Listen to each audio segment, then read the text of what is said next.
All right, I'm back for Dust 2S's ongoing coverage of Fragadelphia X LVL UP EXPO Vegas. I'm Revel Jachro, following an unfortunately one-sided loss to NIP. So to start, not really much to say there. I believe it was, 13-0, 13-2. Yeah. What can you tell me coming out of that game? It was one of the most fun games I've had, despite I've never gotten beaten up and enjoyed it before. But this is the first for me. Being playing against a tier 1 European team, we scrimmed a lot of NA ECL teams, and it's never felt like that. It's never felt that perfect from another team. And what can you tell me about the match itself? I would say, for example, if you went up against a team like Blue Jays, there might be some P90 buys, there might be some spraying the bodies, Mnmzzz and stuff. Was that similar at all, or how did they treat you on the server, do you think? They surprisingly gave us a lot of respect. I think the first couple rounds of Anubis, they were a little disrespectful. We started hitting some shots, and they were like, all right, no more. They started throwing set executes, perfect plays. If there wasn't layered flashes, there was perfect spacing, double peaks. There was no gaps for us to exploit, and they knew all our gaps. They knew all your gaps. Do you think that just comes from you playing in an NA style, or was it evident they studied you from all the time we had between matches today? What do you think led to them being able to read you so well? I think they just played a basic game. I don't think they had any prep. They were literally debating in front of me what map to pick to get more practice on. So I don't think that they had any prep. I think it was all just good protocols. They play a lot of online tier 2 CS, so I'm sure prep work there, that's probably a similar vibe where it's they only get to play they just play so much CS on the regular, where it's just all defaults or basic executes, that they were ready for a basic game plan against us. They know we're an NA team, we're not very experienced. They probably expected Super Evil Gang, to be honest, and it was just a basic game plan from them. Speaking of that, I think in some ways, they would expect to face Super Evil Gang based on their VRS ranking, the fact that they were in ECL last season, in the Dust 2S Eagle Master Series, all that. But you did end up actually on a positive note taking those guys down 2-1. What can you tell me about that match against Super Evil Gang? I think it was a really good result from us, because a week ago in OSS we got 2-0'd by them. I played all the Super Evil Gang roster a bunch. I played them last year in Chicago with 60 and Axed, and we barely beat them. And from that experience to now, to beat them with my own team without having to have 60 carry me, it was very vindicating that the calls were good. My teammates were playing really well. They trusted the game plan, and we played as a unit. We came with a lot of energy, because I feel online we've been getting a little burnt out. We haven't made the results we wanted in main and stuff. So to come here and beat an ECL team on LAN, we played CCT earlier this year. We were able to take maps off ECL teams and come very close to 2-0ing, but we were never able to get it over the line. So to finish it here, I feel that's going to give us a confidence boost going home. Speaking about the sort of difference in level between Revel and Super Evil Gang, they're a du jour ECL squad. I don't believe they'll be in next season, but on paper, still an ECL squad, and Revel on paper is still a main squad. Do you really think the gap is that big between, your team and the sort of mid-tier ECL squads? I think right now we've scrimmed a lot of the good ECL teams like NRG, Blue Jays, a couple others. We've had a lot of good scrims against them. I would say the top end of ECL has a bigger gap, and mid to low ECL feels like advanced playoffs, or even lower than that.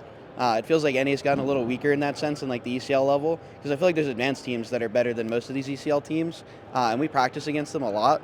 And it's we felt confident we could win, and it didn't feel like we were playing a team that was so high above us. We felt like we were playing a team that was slightly above us, that if we played our A game, we could take them down. Now getting to the event's elephant in the room, we had a lot of tech problems today, and as one of those teams that came in, I believe you came in with everyone at 11 a.m. What was it like to sort of be stuck in that quagmire, to have to sit there for upwards of 5-6 hours just waiting for matches to start? I think at the block for the Big L we sat for 9 hours, so we were kind of used to it a little bit. I've gone to almost every frag for the last 3-4 years. So tech issues are a part of it. I've been to some conventions for Nerd Street events and stuff, back in 2018, and they had delays as well like this, where the venue has things that are out of their control, and frag, they did their best to accommodate, right? There's only so much they can do when the venue has issues like this. But I'm not too upset with them, because I can't be. They're always super chill. They explain everything in detail. They're super transparent about it. They never give us a problem. They always treat us with full respect and everything. So I had no issue waiting, because I understood that they're doing their best to fix the problem, and I didn't try to let it affect our game, because we've had it affect our game in the past, and we were all right, everybody just relax. We'll take our time. If the deadline's unexpected, we'll play when it comes. How do you stay warm and mentally prepped for a downtime that long? Do you just have to kind of mentally tune out the fact that you've been sitting for 5 hours and then warm up, or is it even worth doing any prep while waiting that long for a mechanical prep while waiting that long for a match? I think periodically keeping playing, like, maybe do like 15 minutes aimbots, chill for 30 minutes, like something like that, where we we do a couple minutes of here and there, we talk or we just hang out. We explored the convention a little bit, but I think just forgetting the fact that there's a giant delay and not thinking about it too much, and just we can only play what's in front of us, so we just have to come with what comes with it. Turning the focus back to ESCA main, last season the squad I believe finished somewhere in like the 40 to 60 range after going I believe 1-2, which was not a result I think many would expect from a relatively pedigreed main/advanced squad. What went wrong in main playoffs? I think in the upper bracket we came in a little overconfident because we had come from Frag Block where Blue Jays was gassing us up a little bit. They were like giving us some compliments. We had played really well against Lag, and we were feeling ourselves a little too much. I think even the night we got eliminated from main playoffs, we had 13-5 chicken coop in the Dust 2 US qualifier.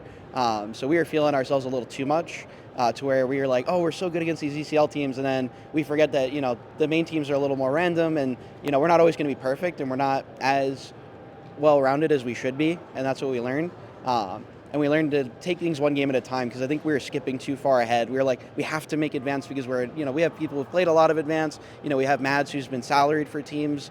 We felt like we had to be in advance and we expected it. And instead of just playing the games one at a time, we just expected to get there like automatically. You're back in main right now. You're back in the main regular season right now. You have, I believe, a 4-1 or a 3-1 record. How are you feeling about this main season, and do you think you're going to do better this time around? I think we're going to do a lot better. I think especially after, hopefully we beat Super Evil Gang tomorrow to really boost the confidence. But I feel like when we're going to go home and we're going to clean things up, like this NIP demo is going to be really good for us to see where our gaps are and clean things up and maybe tighten down.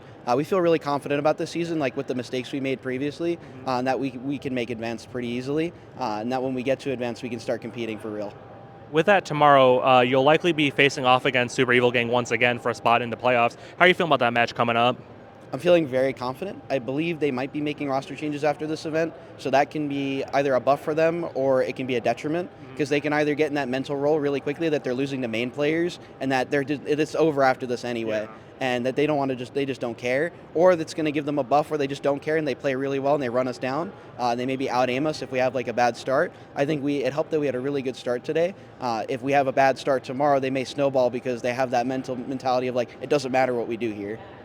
All right, so that is Jachro from Team Revel. They'll be back in action tomorrow after a long day here at Fragadelphia Level Up EXPO Vegas. Thank you so much for your time.